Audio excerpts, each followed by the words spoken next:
हरीश की एक पत्नी थी जो बहुत बोलती थी और वो उसके ज्यादा बोलने से बहुत परेशान था। हरीश को पता चला कि जंगल में एक महात्मा आए हुए हैं। वह अपनी पत्नी को उनके पास लेकर जाता है और कहता है कि मुनिवर, कृपा करके आप इसे समझाइए, ये बहुत बोलती है। मेरे मना करने के बाद भी इसका दिन भर इसका मुंह चलता ही रहता है। मैं इसे कितना समझाता हूँ कि कम बोला कर चुप रहना सीख, लेकिन नहीं, और हर बार इसकी वजह से लड़ ढाई होती है। महात्मा मुस्कुराए और बोले, मैं तुम्हें इस बात को एक कहानी की मदद से समझाता हूँ। मेरा गुरु का एक शिष्य था जो बहुत बोलता था। वह हर समय इधर उधर की बातें करता था और कभी शांत नहीं रहता था। जब वह दान लेने के लिए जाता तो हर घर से एक नई कहानी लेके आता और आश्रम के दूसरे शिष्यों को सुनाता, और एक शिष्य की दूसरे से बुराई करता, चुगली करता और दूसरों के सामने अच्छा बनने का प्रयास करता और खुद के मुंह से ही खुद की तारीफ करता रहता और हमेशा खुद को गुरु के सामने सबसे बुद्धिमान और उत्तम साबित करने का प्रयास करता। वह खुद को सभी शिष्यों से अलग और श्रेष्ठ मानता था। उसका कहना था कि मैं एक अमीर घर का बालक अगर मैं चाहता तो एक आरामदायक और सुविधाओं से भरा जीवन जी सकता, लेकिन मैं वह सब छोड़ कर यहाँ आ गया क्योंकि मुझे खोज करना, खुद को जानना है, जीवन को जानना है। एक दिन गुरु ने आश्रम के सभी शिष्यों को बुलाकर कहा, आप सभी को अगले 1 महीने के लिए कोई ना कोई संकल्प लेना होगा। इससे आपकी संकल्प शक्ति मजबूत होगी और आप में आत्मशक्ति का संचार होगा। आप सभी अपने सामर्थ्य के अनुसार कोई भी संकल्प ले सकते हैं, और यदि 1 महीने से पूर्व आप में से जिसका भी संकल्प टूट जाएगा तो वह अपनी पुरानी दिनचर्या में वापस आ सकता है।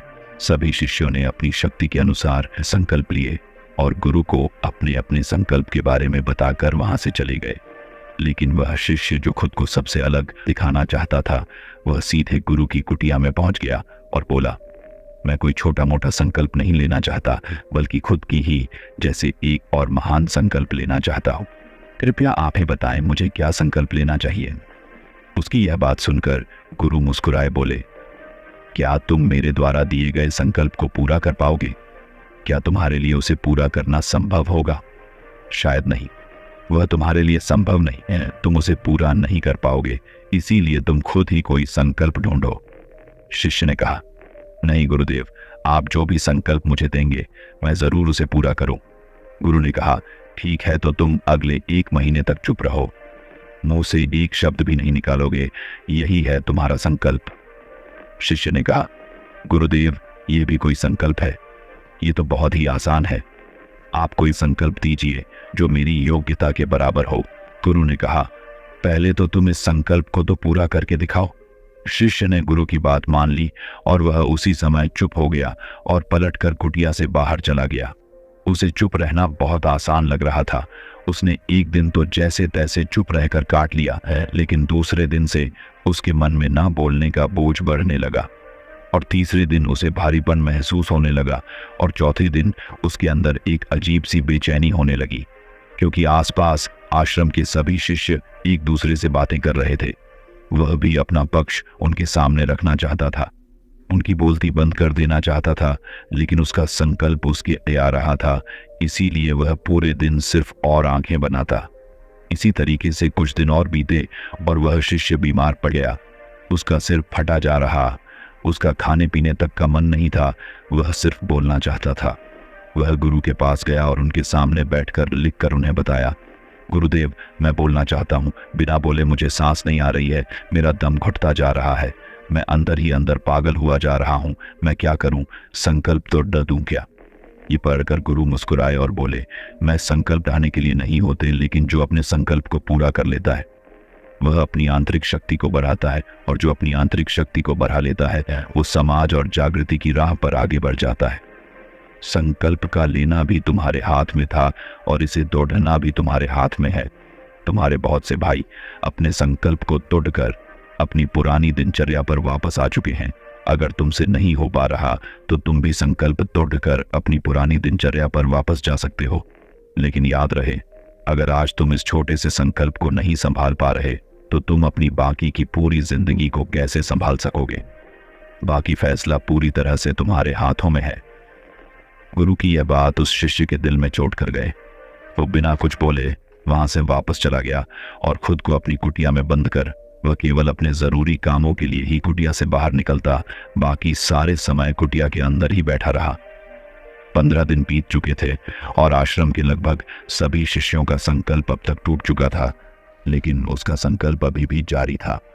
संकल्प लेने के बाद से अब तक उसने एक शब्द भी नहीं बोला। सारा आश्रम हैरान था कि इतना बोलने वाला इंसान चुप कैसे हो। 15 दिन बीतने के बाद वह दोबारा अपने गुरु के पास गया और लिखकर बताया है, गुरुदेव, मैं बाहर से तो चुप हूं, लेकिन मेरे भीतर बहुत सी आवाजें हैं, बहुत सी चीख पुकार और शिकायतें हैं। मैं अंदर ही अंदर बात करता रहता हूँ। मेरा मन तरह तरह के प्रश्न पूछता है। मैं बाहर से जितना मोर, भीतर से उतने ही शोर शराबे से भरा। क्या इस तरह से मेरा संकल्प अभी भी है?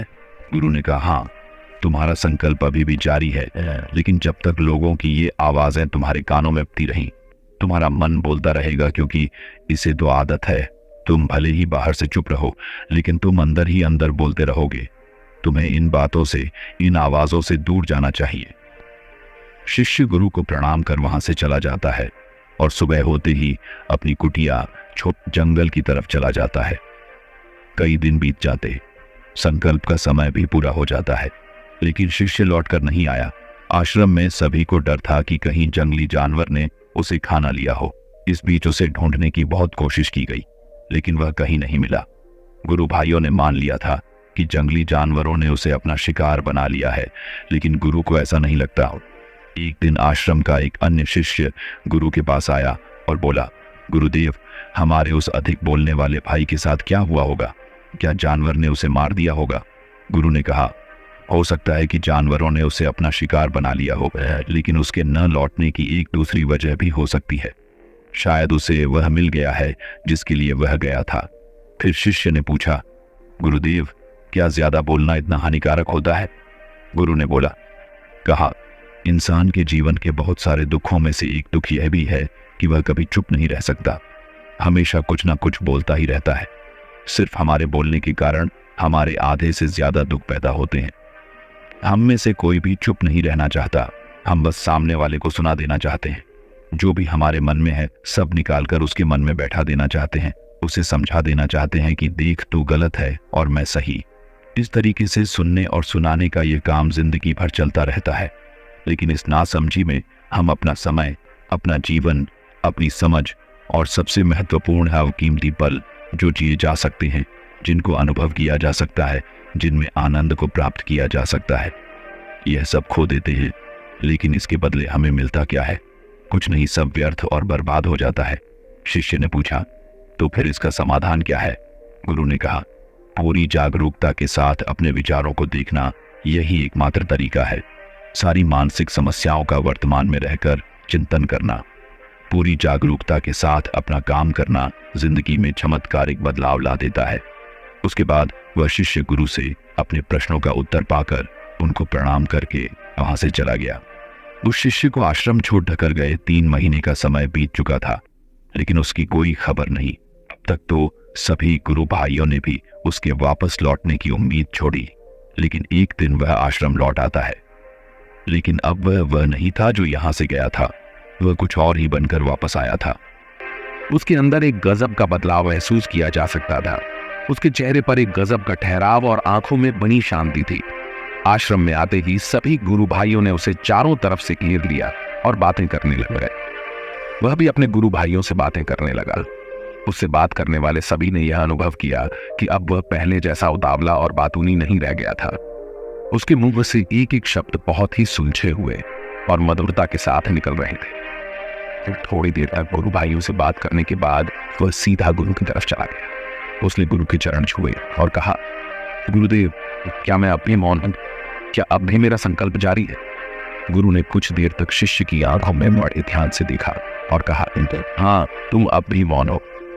तुम्हारे मुंह से एक भी शब्द निकल नहीं रहा और तुम्हारा संकल्प अभी भी जारी है। शिष्य ने कहा, गुरुदेव, जब मैं आश्रम से गया तो मैं मुंह से तो चुप था, लेकिन मेरे अंदर बहुत सी आवाजें थी। मन में बहुत से प्रश्न थे और वह बंद नहीं हो रहे थे। और मैं जंगल में चला गया इस उम्मीद से कि वहां मुझे शांति मिलेगी और मेरे मन की बकबक कम हो जाएगी। लेकिन मैं जितना एकांत में जाता गया, मेरे अंदर की आवाज उतनी ही तेज होती गई। मेरे भीतर की पुरानी से पुरानी आवाज मुझे सुनाई दी गई।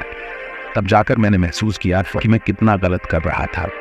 जब मैं अपने परिवार वालों, दोस्तों को और गुरु भाइयों को बुरा भला कहता था तो उस समय मुझे लगता था कि मैं सही कह रहा हूँ। जब मैं गुरु भाइयों की एक दूसरे से चुगली करता था और उनका मजाक बनाता, तब भी मुझे यही लगता था कि मैं उनसे बेहतर हूँ और मैं सही कर रहा हूँ। लेकिन उस दिन मैंने पहली बार महसूस किया कि मैं कितना गलत बोलता था। काफी दिनों तक ये आवाजें, ये शिकायतें मेरे अंदर चलती रही, लेकिन धीरे धीरे करके एक दिन ये सारी आवाजें मेरे अंदर से समाप्त हो गई। अब मैं भीतर से भी मौन हो गया। उस घने जंगल में बाहर से कोई बोलने वाला था नहीं और भीतर कोई आवाज बची ही नहीं थी। और मैं उस दिन पहली बार मौन का सही अर्थ समझा। मेरे चारों तरफ बहुत शांत थी। हालांकि अभी भी कुछ आवाजें आ रही थी जो पहले भी आती थी, लेकिन मैं उन्हें सुन नहीं पाता था। पर अब वह सभी आवाजें मुझे स्पष्ट रूप से सुनाई दे रही थी। हवा के चलने की आवाज, चिड़ियों के चहकने की आवाज और पानी के बहने की आवाज। ये सभी आवाजें मैंने पहली बार पूरे होशपूर्वक सुनी। अपने चारों तरफ इतनी शांति मैंने पहले कभी महसूस नहीं की थी। तो इस शांति को भंग करने के लिए मैंने पहली बार अपने मुंह से कोई शब्द निकाला। मैं चिल्लाया, हे ईश्वर, ये कैसी शांति है? सभी कुछ इतना शांत क्यों है? ऐसा क्या हो गया? लेकिन मेरे चिल्लाने के बाद भी शांति भंग नहीं हुई। सब कुछ पहले जितना ही शांत था, बाहर भी और भीतर भी। हे गुरुदेव, मैंने अपने गुरु भाइयों से बात की, मैंने आपसे बात की, मैं बोल रहा हूँ, मैं चल रहा हूँ, मैं सब कुछ देख रहा हूँ, लेकिन मैं अपने भीतर एकदम एकांत में, मौन में, भीड़ में होता हूँ, तब भी भीतर से अकेला एकांत में होता हूँ।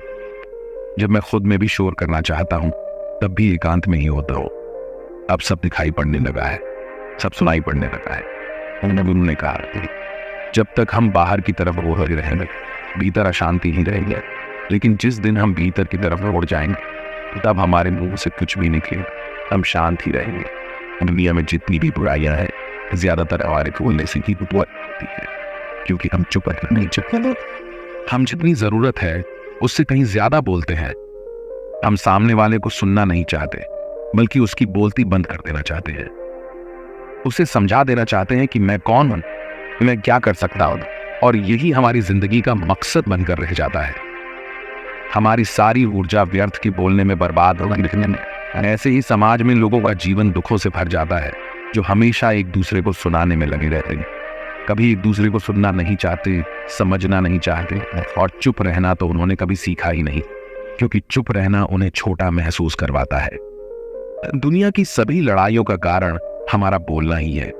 इसलिए हमें सिर्फ उतना ही बोलना चाहिए जितना जरूरी हो, क्योंकि व्यर्थ का बोलना ऊर्जा को नष्ट करना है, और यह बोलना ही हमें कभी अपने भीतर की ओर लौटने नहीं देता, क्योंकि यह हमें बाहर की ओर खींच कर रखता है, और बाहर है ही या इस संसार के अलावा। लेकिन अगर अपने भीतर के संसार की ओर बढ़ना है तो इस मुंह को बंद ही रखना चाहिए। इसीलिए जितने भी बुद्ध हुए, आत्मज्ञानी हुए, वह सभी एकांत की ओर भागे, ताकि उन्हें ज्यादा न बोलना पड़े, ज्यादा सुनना न पड़े। वह एकांत में रहे और शांत रहे, इसीलिए आसानी से भीतर की यात्रा कर पाए। लेकिन अगर कोई चाहे तो इस संसार में रहकर भी एकांत में रह सकता है, शांत रह सकता है, लेकिन इसके लिए उन्हें अपनी ऊर्जा बचानी होगी, जिसे वह अब तक अपने व्यर्थ के शब्दों में बर्बाद कर रहे थे। दोस्तों, इस कहानी की सीख यही कि व्यर्थ का बोलना ऊर्जा को नष्ट करना है।